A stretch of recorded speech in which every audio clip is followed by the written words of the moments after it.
अस्सलामु अलैकुम वरहमतुल्लाहि वबरकातुहू। रोज़े की हालत में कुछ काम ऐसे होते हैं जो मकरूह होते हैं, यानी रोज़ा तो नहीं टूटता लेकिन रोज़े का सवाब कम हो जाता है।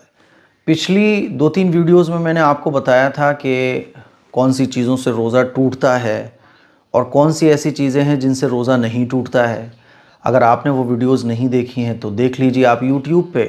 रोज़े के मुताल्लिक़, रमज़ान से मुताल्लिक़ कोई भी मसला आपको अगर मालूम करना हो तो आप यूट्यूब पे सर्च करें, रोज़ा किन चीज़ों से टूट जाता है, AM कासमी, ज़कात AM कासमी, वो मसला और मेरा नाम लगा के सर्च करेंगे तो उससे रिलेटेड वीडियो आ जाएगी और इंशाअल्लाह आपके जितने भी डाउट्स हैं वो क्लियर हो जाएंगे और दीन की बहुत अहम और ज़रूरी बातें आपको सीखने को मिलेंगी।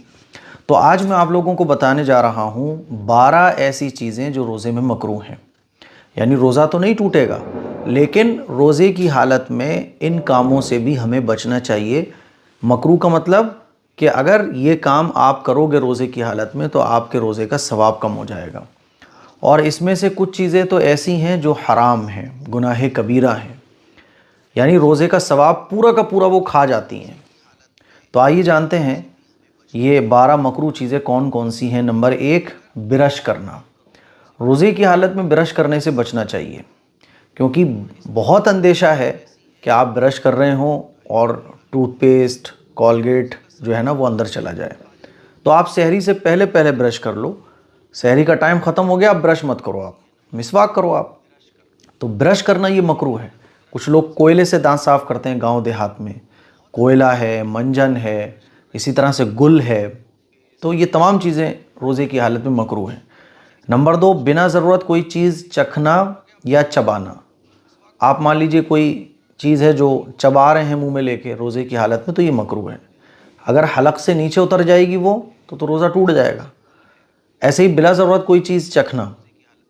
हाँ, ख़वातीन को बाज़ दफ़ा इफ्तारी बनाते वक्त, खाना बनाते वक्त चखने की ज़रूरत पड़ती है, तो उसमें शरीयत ने इजाज़त दी है कि कोई भी चीज़ चख कर आप थूक दो अगर ज़रूरत पेश आ रही है चखने की।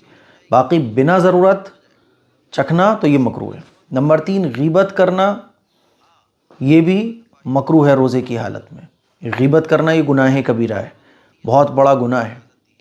जिस तरह से रमज़ान के महीने में नेकियों का अजर व सवाब बढ़ जाता है, इसी तरह से रमज़ान के महीने में गुनाहों का वबाल भी बढ़ जाता है। और गीबत करना ये तो बहुत बड़ा गुनाह है।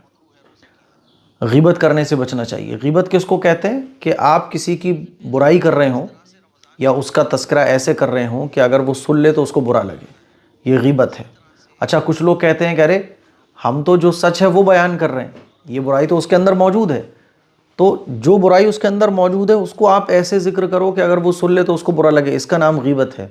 कोई ऐसी चीज़ आप किसी के बारे में बयान कर रहे हो जो उसके अंदर है ही नहीं, ये बहतान है।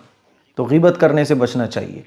नंबर 4, मियाँ बीवी का रोज़े की हालत में लिपटना चिपटना, बोसो किनार होना, है ना। आप ये कह सकते हैं विदाउट क्लोथ्स सोना। तो ये तमाम की तमाम चीज़ें रोज़े की हालत में मकरूह है। नंबर 5, लड़ना झगड़ना, गाली गलौज करना।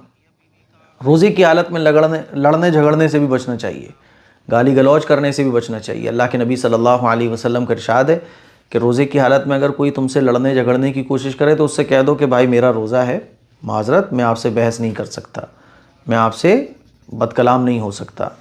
तो रोज़े की हालत में लड़ना झगड़ना ये भी मकरूह है। नंबर 6, मुंह में थूक जमा करके निगलना। नॉर्मल जो थूक आता है अंदर चला जाता है, नो प्रॉब्लम, लेकिन एक होता है थूक को जमा किया किसी ने और खूब सारा थूक जब मुंह में जमा हो गया तो उसको अंदर ले गया। कुछ लोगों की ऐसे आदत होती है ना, तो ये करना रोज़े की हालत में मकरूह है। नंबर 7, बिना ज़रूरत ग्लूकोज चढ़वाना। बस ऐसे ही साहब व्हाट्सएप पे स्टेटस लगाना है कि मेरी तबीयत ख़राब हो गई। आजकल तो व्हाट्सएप स्टेटस, इंस्टाग्राम रील के लिए जो है ना कुछ भी हो सकता है। जानबूझ के लोग तबीयत तक ख़राब कर रहे हैं, पट्टी बांध लेते हैं, मेरी तबीयत ख़राब हो चुकी है।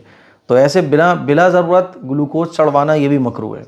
हाँ, तबीयत डाउन हो रही है, डॉक्टर ने कहा बोतल लगवा लो, तो ज़रूरत पर अगर आप बोतल वगैरह या ग्लूकोज चढ़वाते हैं तो जायज़ है, लेकिन बिना ज़रूरत ग्लूकोज चढ़वाना ये मकरूह है।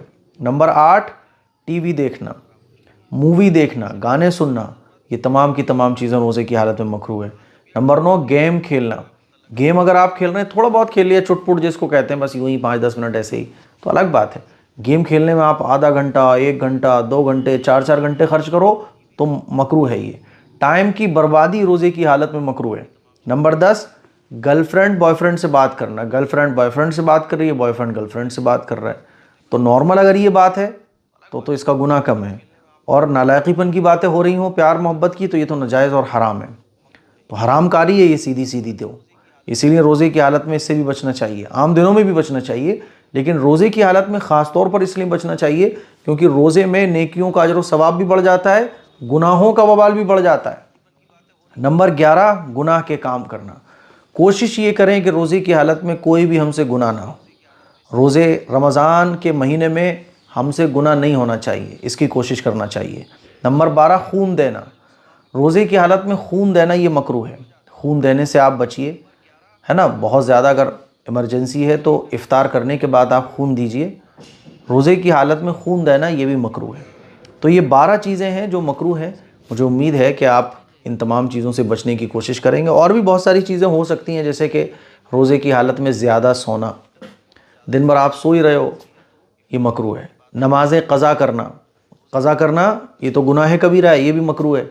इसी तरह से जमात के साथ नमाज ना पढ़ना, यानी मस्जिद में जाके आप नमाज़ नहीं पढ़ रहे, घर में सारी नमाज़ें पढ़ रहे हो, ये भी मकरूह है।